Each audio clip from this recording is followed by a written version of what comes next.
नमस्कार, आप देख रहे हैं न्यूज टीवी और मैं हूं आपके साथ मेघा। देखते हैं स्पेशल रिपोर्ट में इस बार आपके लिए क्या है खास। इटावा में वाहन रैली का आयोजन किया गया। इस रैली का उद्देश्य कई मुद्दों पर ज्ञापन देना था। इटावा में युवाओं के लिए रोजगार उपलब्ध कराने हेतु विशेष औद्योगिक जोन बनाए जाने, स्मार्ट बिजली मीटरों द्वारा फर्जी वसूली पर तत्काल रोक, विद्युत अधिनियम 4/5 का उल्लंघन, शहर के सीवर लाइन का कार्य व सीवर ट्रीटमेंट प्लांट बनाए जाने, माताओं बहनों के लिए शहर में हर 1 किलोमीटर पर पिंक टॉयलेट, पीने के पानी के लिए वाटर ट्रीटमेंट प्लांट, बहुत सी कॉलोनी गंगा विहार आदि में जलभराव की समस्या से छुटकारा पाना, पक्की सड़कें, नालियों का निर्माण, शहर के मध्य भूमिगत मल्टी लेवल पार्किंग, शहर का सुनियोजित विकास, किसानों के लिए सुविधाएं व आलू उत्पादन को 100% खरीद सहित आलू से पाउडर बनाने वाले प्रोसेसिंग प्लांट्स आदि लगाए जाने सहित तमाम आवश्यक मुद्दों पर आज ज्ञापन दिया गया। वाहन रैली बाबू बद्री प्रसाद धर्मशाला से राजागंज चौराहा, नगर पालिका चौराहा, तहसील चौराहा, बलदेव चौराहा से, सीओ सिटी दफ्तर चौराहा से, पूर्विया टोला होते हुए बलराम सिंह चौराहा से सीधा जिलाधिकारी चौराहा होते हुए कचहरी पहुंची और वहां जिलाधिकारी के माध्यम से मुख्यमंत्री उत्तर प्रदेश सरकार, प्रधानमंत्री भारत सरकार व महामहिम राष्ट्रपति भारत को संबोधित ज्ञापन दिया गया। ये रैली सभी मुद्दों व हमारे युवाओं के स्वर्णिम भविष्य के लिए एक आंदोलन का आगाज है। इटावा से ब्यूरो की रिपोर्ट। जिलाधिकारी जी को ज्ञापन दिया, क्या उद्देश्य है सर? हमारा उद्देश्य ये है कि इटावा के अंदर विशेष औद्योगिक जोन घोषित किया जाए अविलंब, जिससे यहाँ इंडस्ट्रीज आ सके और इंडस्ट्रीज आ जाएंगी तो लोगों को रोजगार मिलेगा और इटावा के लोगों के जीवन में संपन्नता आएगी। संपन्नता जब आती है तो विकास स्वतः एक प्रक्रिया के तहत हो जाता है। हमारा ये मानना है, मैं आह्वान कर रहा हूँ, मैं कमिटमेंट दे रहा हूँ आज आपके मीडिया के मंच के माध्यम से कि जिस दिन हमारी सरकार और जिला प्रशासन इटावा को विशेष औद्योगिक जोन घोषित करेगा, जमीनों के रेट आवंटन के थ्रू तय करेगा, किसानों को उचित मुआवजा मिलेगा, हम गारंटी दे रहे हैं कि 20,000 करोड़ का रोजगार उद्योग हम लाकर देंगे अपने जिले के लिए। मेरे इस तरीके के संबंध में, इस तरीके की बातचीत इस देश के बड़े उद्योगपतियों के साथ रहती है।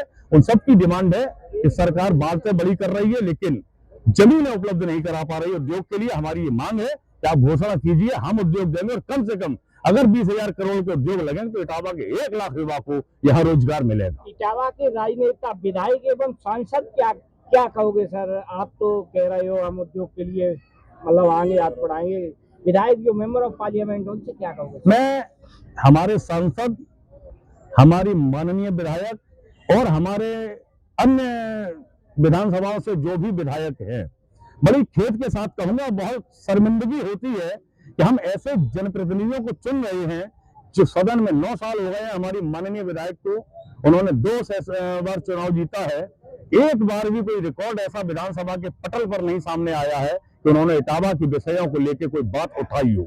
मैंने 10 सवाल उनसे सोशल मीडिया पर पूछे, ये बहुत जिम्मेदारी के साथ मैं कहूंगा, आज तक उन्होंने एक सवाल का भी जवाब नहीं दिया है। मेरी मांग है कि अभी भी आपके साथ विधानसभा में 1 साल का समय है, लगभग 3 से 4 सत्र आपको अभी मिलेंगे। इन सत्र में आप कम से कम इन्हीं मुद्दों को उठा लीजिए, हम क्रेडिट आपको दे देंगे, गुलदस्ता भेंट कर देंगे आपका, आपके नाम की जय जयकार कर देंगे। हमारा कोई राजनीतिक उद्देश्य नहीं है, हमारा उद्देश्य है कि इटावा का विकास हो, इटावा का युवा बेरोजगार न रहे, इटावा के जो माता पिता बहुत गाड़ी कमाई खर्च करके बच्चों को पढ़ाते हैं, कम से कम उनके सपनों को पंख लगे, वो सपने साकार। सर एक बड़ा सवाल है, प्राइवेट कंपनियां नोएडा या गुरुग्राम या कानपुर या मुंबई की तरफ क्यों कूच करती, इटावा, मैनपुरी ये क्यों नहीं प्राइवेट कंपनियों को दिखाई देता? नहीं, प्राइवेट कंपनियों को बहुत दिखाई देता है। मैं आपको बता दूं, प्लास्टिक पार्क की घोषणा हुई, प्लास्टिक पार्क की बाउंड्री हुई औरैया में, उसके बाद वहां कोई योजना को बल नहीं दिया गया, न तो वहां के प्रतिनिधियों ने कोई ध्यान दिया, न प्रशासन ने ध्यान दिया, न सरकारों ने ध्यान दिया। मैं फिर कह रहा हूं कि अगर इटावा में सिर्फ सरकार औद्योगिक स्कीम बना के घोषणा कर दे, सिंगल विंडो सिस्टम लागू कर दे, मैं गारंटी ले रहा हूं कि इटावा में उद्योग आएगा और इटावा के विकास को पंख लगेंगे और इतनी गति से लगेंगे कि लोग देखेंगे कि हाँ, औद्योगिक शहरों में इटावा का भी नाम उस लिस्ट के अंदर दर्ज होगा, जो रेवेन्यू जनरेट करने वाला एक जिला बन जाएगा। अच्छा सर, इटावा के साथ साथ बेरोजगारी पूरे देश में करीबन 25 करोड़ बेरोजगार है, क्या बात रखोगे प्राइवेट कंपनी एवं भारत सरकार से? सर मेरी भारत सरकार से एक ही मांग है कि आप जब तक क्लस्टर इंडस्ट्री को बढ़ावा नहीं देंगे, छोटे उद्योगों को बढ़ावा नहीं देंगे। आप एक चीज देखिए, इटावा का 75% युवा जो है वो आज की तारीख में स्नातक है, जिसका जन्म सन 2000 में हुआ था, उसकी बात करूंगा मैं। स्थिति ये है कि कमोबेश पूरे देश के अंदर आप किसी भी जिले में चले जाइए, हम 8 जिलों का नाम गिना दे रहे अपने आसपास के, एटा, इटावा, मैनपुरी, फरक्काबाद, कन्नौज, औरैया, बांदा, हमीरपुर, इन जिलों की स्थिति क्या है? एक्सप्रेस वे गुजर रही है, रेलवे लाइन गुजर रही है, बावजूद इसके कोई उद्योग नहीं है। अब आपने इतना बड़ा डेवलपमेंट जब इंफ्रा दे दिया तो कम से कम उद्योग भी दे दीजिए। इन युवाओं को जिन्होंने आईआईटी से पढ़ाई की है, अच्छे इंजीनियरिंग कॉलेज से पढ़ के आए हैं, एमबीए कर करके आए हैं, उनके सपने, उनकी प्रोजेक्ट रिपोर्ट्स है उनके पास, आप उनको जमीनें दीजिए, जिसकी जो रिक्वायरमेंट है 500 मीटर, 300 मीटर, 200 मीटर, 1000 मीटर, और उनको कहिए उद्योग लगाइए, उनको रेट दीजिए, आप जमीनी धरातल पर योजनाएं उतारिए। बड़े कवि रहे हैं,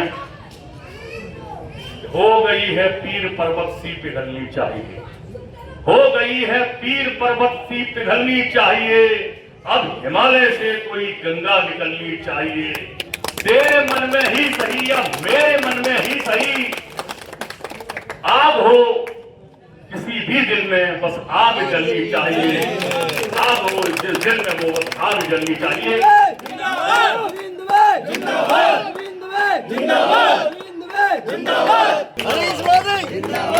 स्पेशल रिपोर्ट में फिलहाल इतना ही। आप देखते रहे न्यूज़ टीवी। नमस्कार।